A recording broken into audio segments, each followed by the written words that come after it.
Then I looked at, and I've been studying, I'm writing something on the church, the statements that came from churches, which all pretty much agreed on the same premise. Hamas is to be condemned. They're terrorists. They're barbaric. What they've done is evil. Israel has the right to defend itself. Bad things are happening to the Palestinians, but it's Hamas' fault. Israel is never condemned. We pray for peace. I mean, all of this enables this genocide. All of this enabled and allowed this genocide to continue. So again, I hope you look at it beyond simply Jesus is coming, Jews must be in Palestine. That's one side of it, but there is much, much more than that, and there is a deeper nuances to all of this. You know, when we're asked as whether theologians or Palestinian Christians to talk about Christian Zionism, and I think oftentimes the focus is on the Christian element. Does the Bible say so? But I think the time has come for us to look at Zionism itself and judge Zionism by its fruits. So what is the biblical case for Christian Zionism? It's a biblical case for Zionism. What is Zionism? And Zionism today is the ideology and theology that was used to justify the settler colonialism of Palestine. For that to happen, 800,000 Palestinians were ethnically cleansed from the land. These are facts. This is not like an opinion.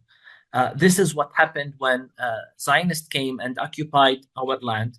They displaced Palestinians and replacement with Zionist Jews who came and occupied the land and created the state of Israel. And over time, Zionism developed into an exclusive ideology in theory and practice, and an exclusive religious ideology in theory and practice.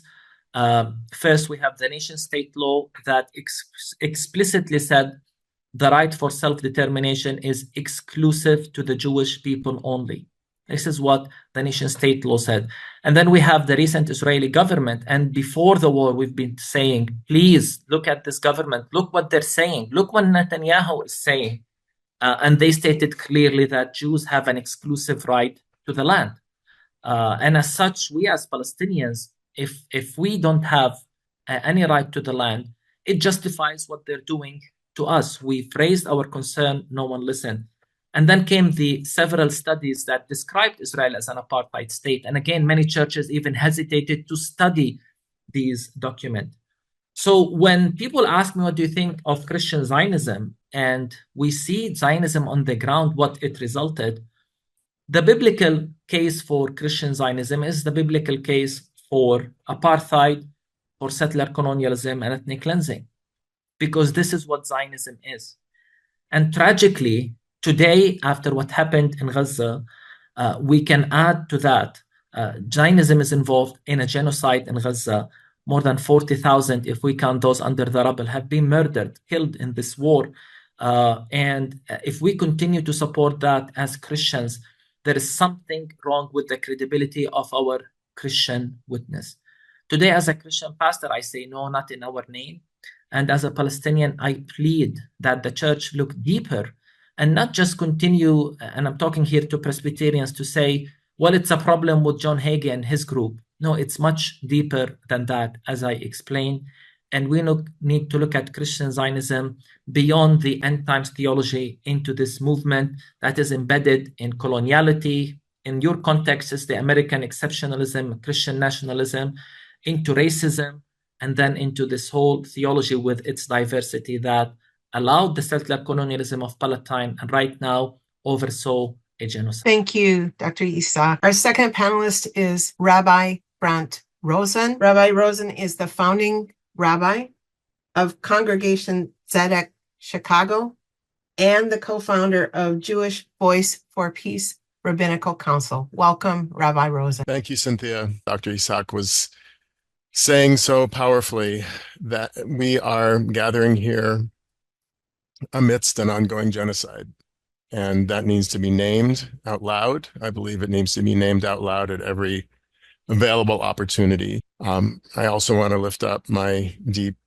concern and anger for the ongoing violence in the West Bank and the occupied territories writ large. Everything that Dr. Isaac was saying, that we have to really judge people not just by what they profess, but by what they do, I think is very well taken in this moment. So I want to say just a little bit before I begin about how I, as a Jew and as a member of the Jewish community, understand this concept of Christian Zionism, and how I feel it impacts me as a Jew and a person of conscience. As Dr. Isaac was speaking, I found myself in complete agreement. Christian Zionism specifically refers to a form of evangelical Christianity that has a very specific kind of ideology that is millenarian and apocalyptic in nature. But there are plenty of Christians who are Zionists. And so Christian Zionism in the broader sense really, I think, needs to be understood as a very, very real and powerful force in the world.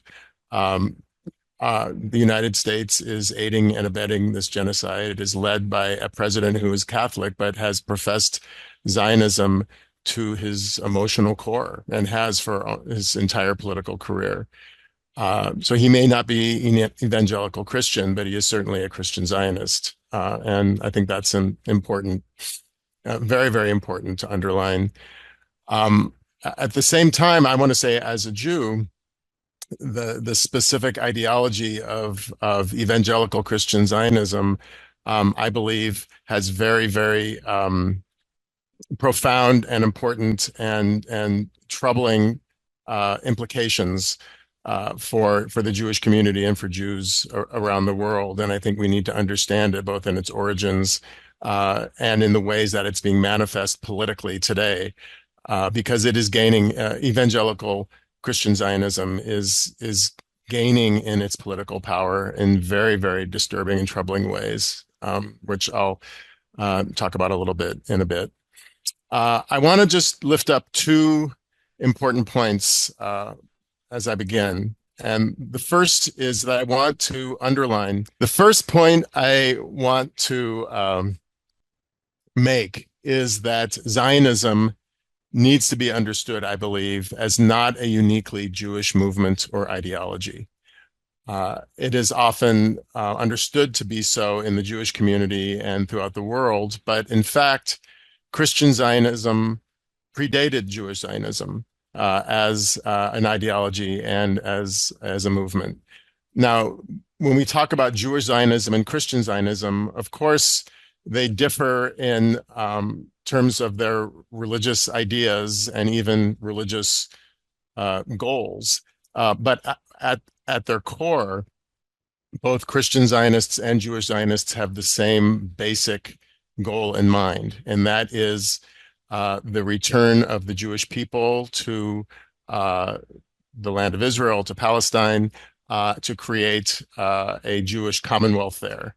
That is Zionism. It is a religious vision, it's a political vision, and it is at its essence shared by Christian Zionists and Jewish Zionists alike. It's also important to, just for perspective, to point out that Christian Zionists far outnumber Jewish Zionists, and in fact, Jews. There are, in the United States alone, there are 10 million members of Christians United for Israel, Reverend Hagee's organization, 10 million. Now, granted, they may not all be card-carrying evangelical Christian Zionists, but they are part of that political Christian movement. There are 6 million Jews in the United States. There are many, many more million Christian Zionists throughout the world. And so just in sheer numbers, I think that is important perspective to keep in mind as well. The other thing I want to lift up is that Judaism as a spiritual tradition, for the overwhelming majority of its history throughout the millennia, has not embraced the ideas of Zionism. In other words, the idea of creating a so-called Third Jewish Commonwealth in historic Palestine has always been considered an anathema to the rabbis, to those who formed and propagated Jewish tradition. Judaism as a spiritual tradition and the Jewish people really came to full flower in the diaspora outside of the land. It is true that Jews have always lived inside the land and up until recently been a minority there. I say relatively recently in Jewish history. But Judaism as a spiritual tradition really was something that emerged following the destruction of the temple in 70 ACE. The beginning of the diaspora occasioned a deep reconstructing of what being Jewish had meant up until that point, with the temple gone, learning how to understand that God could be found anywhere in the world, as opposed to in Jerusalem in the temple, rather than being geographically specific. God went into exile with the Jewish people, as the rabbis said. The idea of a mass return to the land to establish a sovereign state was always prohibited by Jewish law. It was frowned upon. It was seen, as I said, as an anathema. That was only something that could happen when the Messiah came. It was projected into an idealized future. But in the meantime, Jews understood their responsibility being to their communities throughout the world in which they lived. And in many ways, one of the things I personally love about Jewish spiritual tradition is it is really a spiritual handbook for understanding how you can have a relationship with God wherever you may live, and how that land that is so deeply embedded in Jewish tradition follows you. The Eretz Yisrael, the land of Israel, is wherever you go. It's inseparable from the tradition that we practice. So the rabbis made that very clear. Christian millenarian tradition, which emerged in the 17th century after the Reformation, really lifted up this notion of the Jews' return to the land in advance of the Second Coming, and a more apocalyptic view of end times. Shortly after, it really became part of a political movement in England and later in the United States. And that really created the context within which Jewish Zionism emerged. Jewish Zionism, in other words, the idea that Jews would, quote unquote, return to the land to create a sovereign political nation state there, emerged in the 19th century. And it was largely propagated and influenced by who was considered the father of political Zionism, Theodor Herzl, who wrote a very important book called Der Judenstaat, the Jewish State, and talked about creating this movement, creating this new program to return, quote unquote, the Jews to the land in response to growing anti-Semitism in Europe. He also made it very, very clear that he would prevail upon, the Jewish people should prevail upon any imperial powers that would help them in this endeavor. And he was unabashed about this. And that meant even courting favor with people who, shall we say, did not have the best interest of the Jewish people at heart. Zionism has always curried favor with anti-Semites from its very beginning. I think one of the most obvious examples of this is the Balfour Declaration, the declaration issued by the British Foreign Secretary Lord Balfour in 1917, who promised the land, promised Palestine to the Zionist movement to be a home for the Jewish people. This was just at the end of World War I, when it was still part of the Ottoman Empire, but it was being promised by England through Lord Balfour. Lord Balfour was a Christian Zionist, and Lord Balfour was well known for being someone who, when he was prime minister earlier, was actively trying to rid England, Britain, of their Jewish population. In 1905, he helped pass the Aliens Act, which restricted Jewish immigration during a time in which Jews from Eastern Europe were experiencing pogroms and were desperate to immigrate to Western Europe. I quote Balfour, Jews are responsible for, quote, the undoubted evils which have fallen on the country from an alien immigration, which was largely Jewish. So Zionism constantly would curry favor with empires that sought to rid themselves of their Jewish population in order to be able to create a Jewish majority in Palestine, which was necessary, a prerequisite for the creation of a Jewish state. I think this is an enormously important point, that Christian Zionism and Jewish Zionism have been in this kind of Faustian bargain with one another, each using each other for their own interests. In the case of Great Britain, and then after the establishment of the state in 1948, the United States, Christian Zionism has always looked to Zionism as a tool to further its own imperial and colonial interests in that region.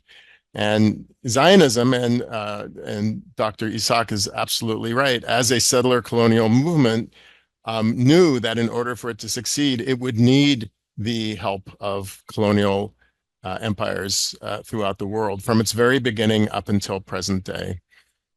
So this is the, as I say, the Faustian bargain that both sides are engaged in, using each other for their own ends. But as a member of the Jewish community, and here I'll conclude, I think it's very important to say out loud that this specific ideology, this evangelical Christian ideology, is at its core an anti-Semitic one.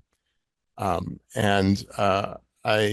think this cannot be understated enough, that this is a Christian evangelical movement that wants to instrumentalize the Jewish people for its own religious purposes, has no interest in the well-being of the Jewish people in their so-called return to the land. It is only in service of bringing the second coming, and together with that, Armageddon and the conversion of those Jews who live there to Christianity, and those who refuse will burn.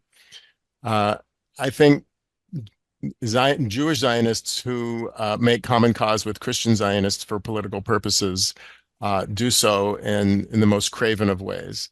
And I think I am heartened by the fact that in this moment in which we find ourselves, this terrible, dire, deeply tragic, outrageous moment, one of the points of hope that I see is that there is a growth of solidarity between Jews and Christians and peoples of many faiths and backgrounds who are coming together, who are rejecting this religious, colonial, imperialist view of the world in favor of the very things that Dr. Isaac was talking about, decolonizing, pursuing a view of the world in which all live together in equity and injustice.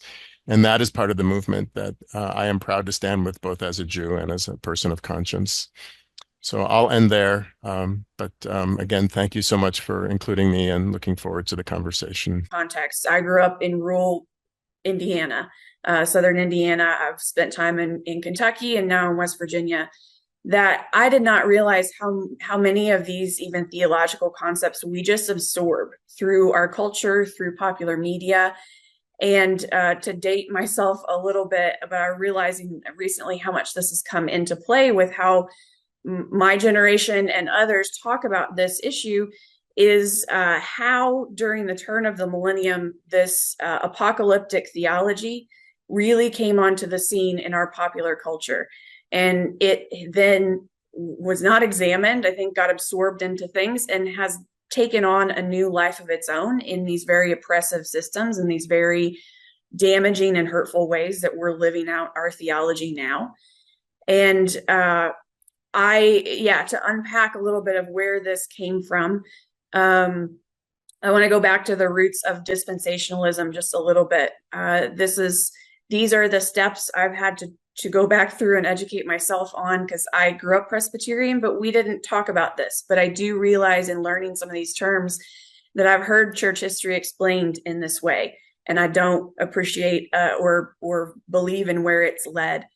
So the idea of dispensationalism, with dividing history, with the ways that God has interacted with humans throughout history and humankind, removes us. If we look at just how God interacted in the time of Eden, just interacted in Eden to the flood and on up to our current state of things, we devalue and remove the witness and fullness of the witness and example of Jesus Christ from our lived theology and from our articulated theology. If we say we believe in Jesus as an example of God who is with us in all things and is also beyond us in all things and has been here from the beginning and will be past whatever we recognize as the end, we have to have that expansive view of our siblings, of our created siblings, and recognizing the divinity in everyone. This is a theology, as we've discussed some, that has developed in the 19th and 20th century.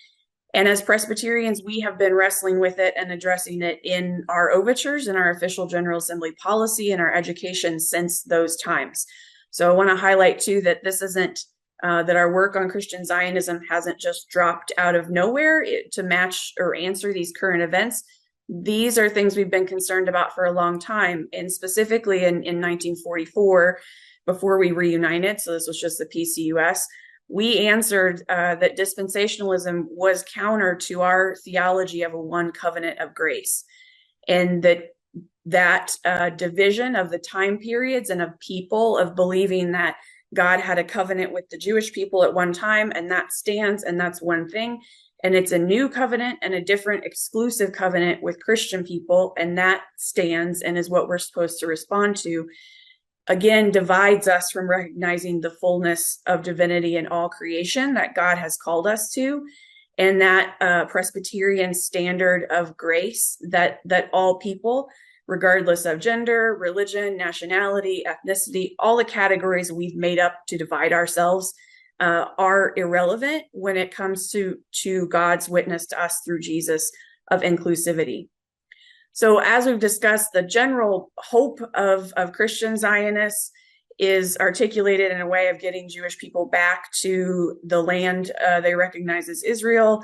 When they all get back there, the Messiah will come. We'll have 1,000-year reign of Jesus physically living out that leadership.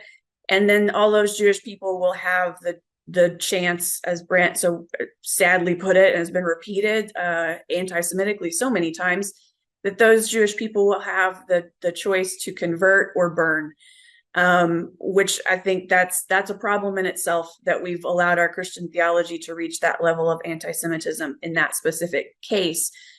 But on top of that, we have the real world ramifications for what this theology is doing to our Christian siblings, to our Palestinian siblings, and our Israeli siblings as well. So this, it's again, in so many ways, is counter to our Presbyterian and Reformed theology, and discounts the belief and the commitment that we have to recognizing the Imago Dei, the image of God and that spark of the divine that is in every bit of creation.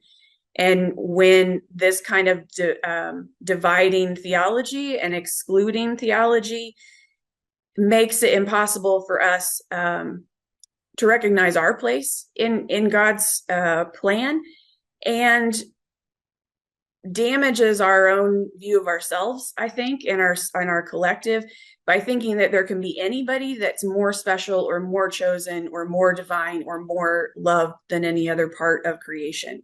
So again, going back to that concept of recognizing the divine image of God in all people, we don't exclude anyone from that. And so we want a life of fullness and abundance for everyone, which Zionism and Christian Zionism specifically does not allow.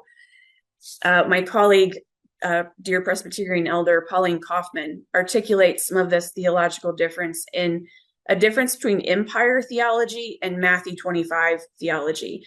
And I think this is an especially timely comparison and lesson for us to learn as we lean into the Matthew 25 initiative in the Presbyterian Church.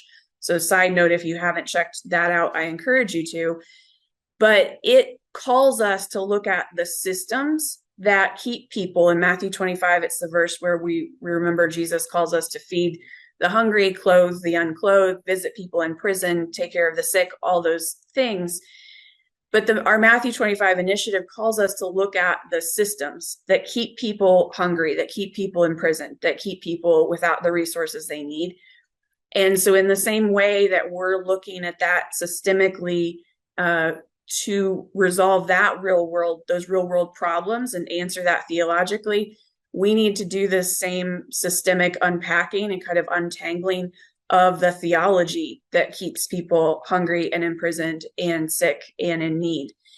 And Christian Zionism is a theology that does that. It closes down and divides us from each other instead of opening our hearts and our world in an expansive theological way that recognizes the divine in all of creation. Again, we need to examine these systems before they can go even farther off the rails than they are now. There's one analogy that I love that Desmond Tutu articulates very well in this, that there's, if you're next to a river and you see people ending up in the river, you're doing the divine and holy work of saving them, of pulling them out of the river.